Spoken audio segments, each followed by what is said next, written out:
Oussem Aouar, il est en équipe de France. Au jour d'aujourd'hui, Oussem Aouar est en équipe de France. De parler trop de lui, de se dire pourquoi, mais pourquoi il ne vient pas? Parce qu'il est en équipe de France. Donc, maintenant, vous allez me dire, oui, il est en équipe de France, mais il n'a pas encore joué avec l'équipe de France A. Donc, il est sélectionnable. Difficilement sélectionnable si on regarde le passé.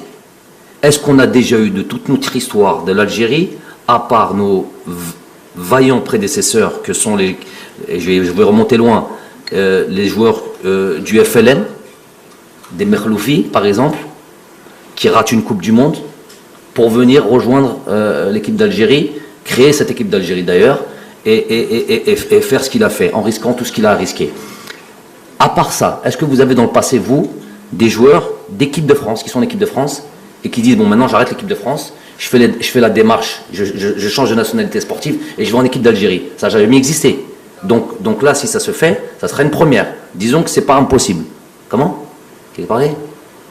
On est tous d'accord. Donc maintenant, si ça se fait, ça sera une première. Je ne dis pas que c'est impossible. Je dis juste que ça n'a jamais existé. Donc, ces trois joueurs-là savent très bien que nous sommes intéressés pour les ramener dans l'équipe nationale d'Algérie. Très bien. Et si maintenant, ils veulent déplacer le problème et transférer la maladie, et ils disent non, moi, on m'a pas appelé, on m'a pas contacté, on m'a pas parlé, je ne sais pas s'il y a un intérêt de l'équipe nationale d'Algérie. Si vous dites ça, la deuxième question c'est, ok d'accord, on ne vous a pas contacté, mais est-ce que ça vous intéresse? Ils doivent vous répondre oui, non, et leur problème est réglé.